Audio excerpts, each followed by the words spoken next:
Қыздар, баршаларыңызға қайырлы күн. Біз сіздермен бүгін конкурстың салатын бастаймыз. Бізге бірінші салат бізде ол оливье. Бізге керек дүниелер көріп тұрсыздар. Бірақ оливье бізде кәдімгі оливье емес. Бүгінгі оливьеміз біздің негізгі ерекше түрлі. Біз оны семгамен жасаймыз. Бізге керегі міне холодного копчения семга, бір порцияға 50 грамм семга жеткілікті.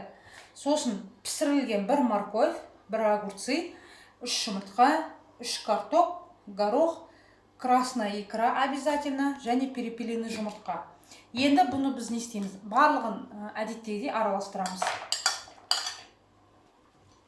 Қыздар, мінекей салатымыз дайын болды. Енді бұл қарапайым кәдімгі оливье.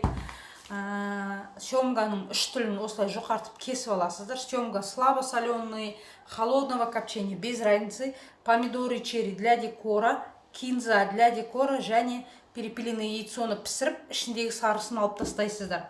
Фольгадан осындайға форма жасап аласыздар. Мінекей көріп тұрғандарыңыздай мен жасап алдым. Тура осындай формада болу керек. Мен қалай жасадым, сондай қылып сіздер де маған жасап отчет жіберулеріңіз керек. Енді мынаны ішіне саламыз.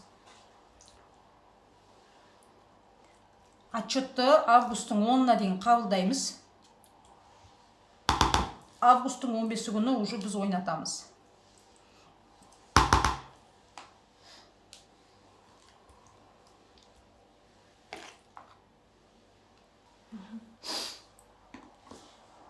Осылай салып аламыз. Перепелиный жұмыртқаға икра саламыз. Икра любой, қызыл болсын, қара болсын, главное икра болу керек. Так, помидорымыз кішкене, балығымыз кішкене ерісін, қаттылау болып тұр.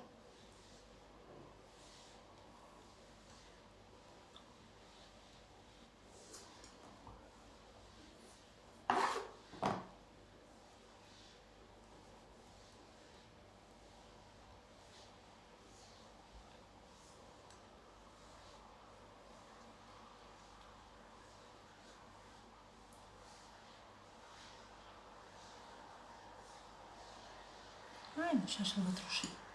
Енді мынау қазір жібігеннен кейін, достар, қазір жібісін, сосын рулетқа ораймыз. Мінекей, достар, осылай орап аласыздар балықты. Мен негізі дұрыс қоймадым. Бұлай болу керек.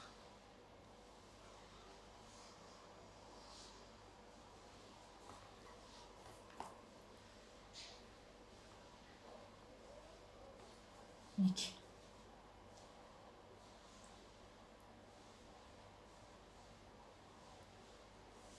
Және үшінші балық.